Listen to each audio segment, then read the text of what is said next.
Hello friends, my self सी ए रवनीत कौर और आज की मैं इस वीडियो में आपके साथ TDS अंडर GST की प्रोविजंस डिस्कस करूंगी। मेरी रिक्वेस्ट है कि आप सब लोग इस वीडियो को एंड तक देखना कि आपको सारी प्रोविजंस इसके साथ रिलेटेड समझ आ जाए। तो जैसे कि आप जानते हो, इनकम टैक्स एक्ट के अंडर तो ऑलरेडी TDS एग्जिस्ट करता था। गवर्नमेंट ने 2018 में एक प्रोविज़न निकाली जिसके अकॉर्डिंगली GST के अंडर भी TDS लगना शुरू हो गया। तो मैं इस वीडियो में आपके साथ डिस्कस करूंगी कि कितना अमाउंट के ऊपर पेमेंट जाए तो हमें TDS काटना पड़ेगा अंडर GST प्रोविजंस, प्लस किन किन ऑर्गेनाइजेशंस पे TDS अंडर GST की प्रोविजंस कंपल्सरी है, उनको TDS काटना ही पड़ेगा। तो सबसे पहले हम डिस्कस करते हैं ये TDS अंडर GST की applicability date and relevant notification. ये कब आई, कौन सी डेट से ये एप्लीकेबल हुई। तो मैंने ये इस स्लाइड में मेंशन किया गया है applicable from 1 October 2018 wide notification number 50 2018 central tax. तो अक्टूबर 2018 में TDS अंडर GST लॉन्च की एप्लीकेबल किया गया गवर्नमेंट ने अंडर GST प्रोविजंस, जिसकी through notification number 50 2018 central tax. अब किन किन पर्सन्स को किस ऑर्गेनाइजेशन को TDS अंडर GST काटना कंपल्सरी है। तो कुछ क्लास ऑफ पर्सन्स को who are registered under GST law are required to deduct TDS on GST। सबसे पहले a department or establishment of central government और state government।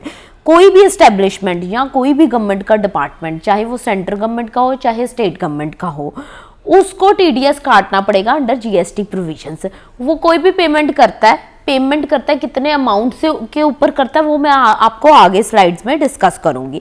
पहले तो हम देख लेते हैं किस किस ऑर्गेनाइजेशन पे कंपल्सरी है GST TDS लगाना। तो सबसे पहले आ गया डिपार्टमेंट और establishment of government, whether central government और state government. Next is local authority. Local authority means कोई भी, जैसे municipal corporation that is being formed for the public functions that have been formed for the public functions of the government। तो कोई भी local authority इसमें cover होगी। Government agencies, कोई भी एजेंसी गवर्नमेंट ने बनाई है for carrying out particular function, कोई भी ऑब्जेक्टिव के लिए कोई भी फंक्शन कैरी आउट करने के लिए अगर गवर्नमेंट अपनी एजेंसी कोई कॉन्स्टिट्यूट करती है, बनाती है, तो गवर्नमेंट एजेंसी अगर कोई पेमेंट करती है, किस अमाउंट के ऊपर मैं आगे डिस्कस करूंगी। जैसे कि मैंने आपको ऑलरेडी बताया, गवर्नमेंट एजेंसी के ऊपर TDS अंडर GST काटना कंपल्सरी है।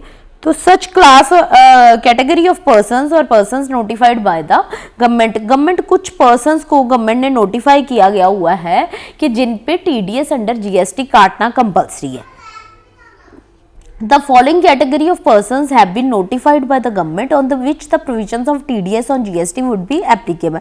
ये class of persons को, ये organizations को compulsory किया है, notify किया गवर्नमेंट ने कि इन organizations पे all the provisions of TDS on GST would be applicable। ये notified है। और ये जो मैंने पहले हमने की थी, इनको तो किया गया, ये वाली जो अब हम डिस्कस करने लगे हैं वो ये वाले पॉइंट में फॉल करती है, सच पर्सन्स और category of persons notified by the government. तो सबसे पहले हम देख लेते हैं एन अथॉरिटी और बोर्ड और any other body that is being set up by an act of parliament और स्टेट लेजिस्लेचर।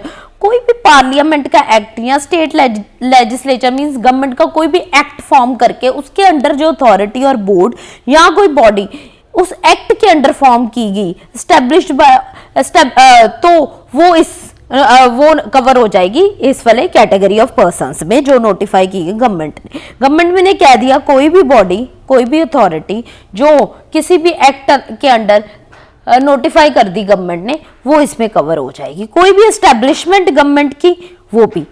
अब उसके इन दोनों के केस में एक पॉइंट होना जरूरी है, वो कह रहे हैं कि 51% और more participation by way of equity और control to carry out any function. किसका होना चाहिए? गवर्नमेंट का। 51 और या 51 से ज्यादा कंट्रोल थ्रू इक्विटी, मतलब ओनरशिप किसकी होनी चाहिए? गवर्नमेंट की, प्लस वो ऑर्गेनाइजेशन, डिपार्टमेंट, कुछ भी अथॉरिटी और एनी अदर बॉडी जो एस्टेब्लिश की गई हुई है गवर्नमेंट ने, वो किसी पर्पस के लिए किया, मतलब to carry out any function, कोई जो गवर्नमेंट का फंक्शन है उसके लिए उसने कोई बॉडी स्पेसिफिकली फॉर्म की गई है, एस्टेब्लिश की हुई है कोई एक्ट के अंडर, तो वो इसमें कवर हो जाएगी। नेक्स्ट इज सोसाइटी एस्टेब्लिश्ड, कोई भी सोसाइटी गवर्नमेंट बनाती है या लोकल अथॉरिटी जो कि सोसाइटी रेगुलेशन एक्ट 1961 के अंडर फॉर्म की गई है, वो भी इसमें कवर हो जाएगी। कोई भी society, government society, not normal society, government society.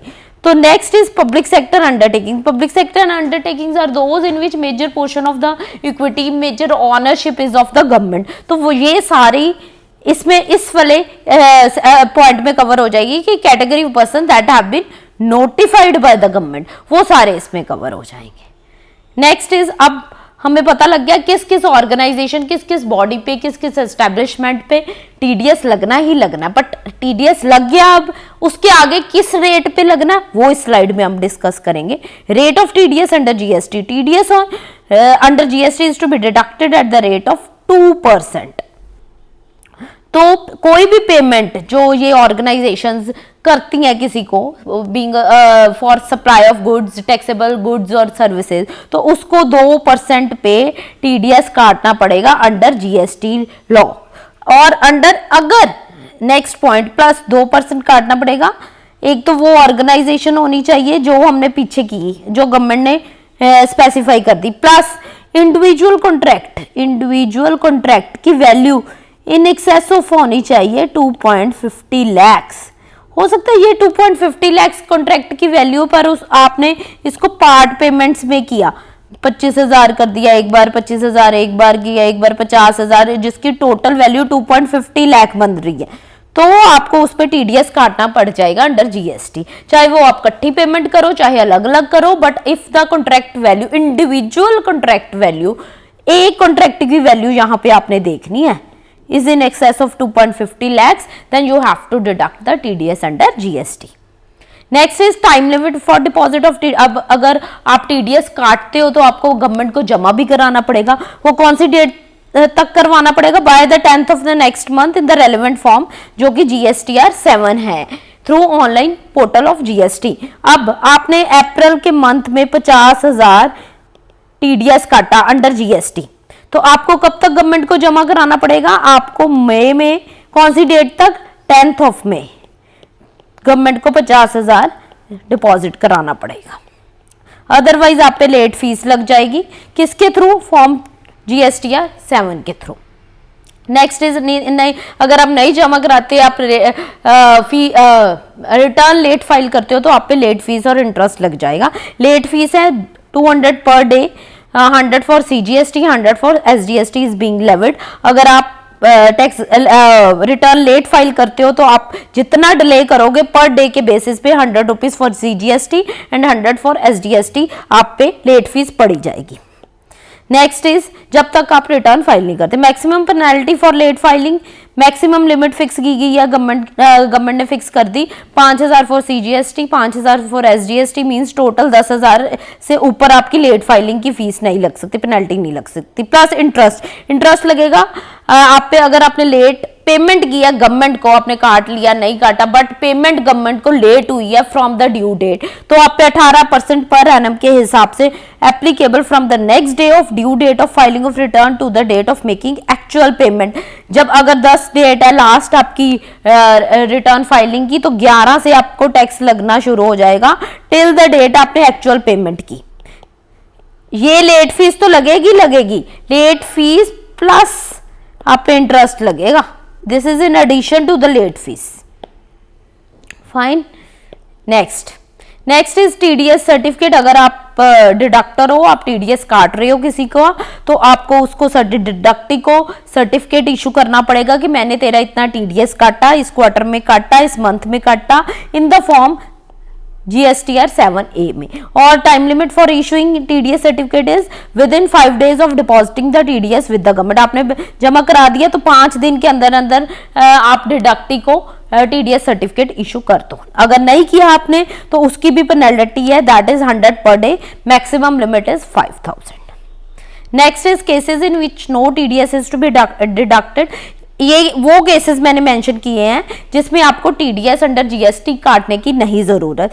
First point तो हमें पता ही है कि अगर contract value is less than और equal to 2.5 lakh then there is no requirement, चाहे वो ऑर्गेनाइजेशंस गवर्नमेंट ने जिन पे मैंडेटरी किया है कि आपने टीडीएस अंडर जीएसटी काटना है, बट अगर उसकी 2.5 लाख से कम है या इक्वल टू 2.5 लाख की इंडिविजुअल कॉन्ट्रैक्ट की value, then there is no requirement to deduct the TDS under GST. Next is अगर आप किसी से गुड्स और सर्विसेज ले रहे हो दैट आर एग्जम्प्ट, तो भी नहीं। अगर जीएसटी टैक्स फ्री है, जीएसटी इज नॉट लेविएबल, फिर भी आपको टीडीएस नहीं काटने की जरूरत। प्लस एक बड़ा ही इंपॉर्टेंट पॉइंट मैं स्टार डाल रही हूँ इसके ऊपर, ध्यान से सुना, where the location of the supplier and the place of supply is in a state that is different from the state or UT where the deductor is registered. Deductor means जो TDS काट रहा है, but supplier की location और place of supply और deductor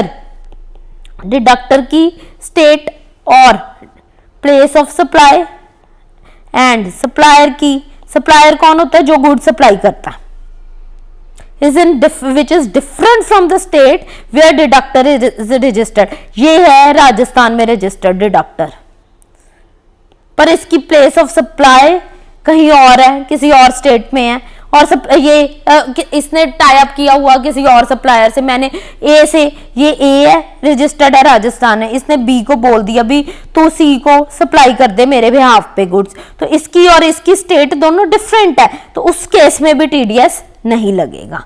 next is where the contract value exceeds 2.5 lakh and consists of taxable as well as exempt supply.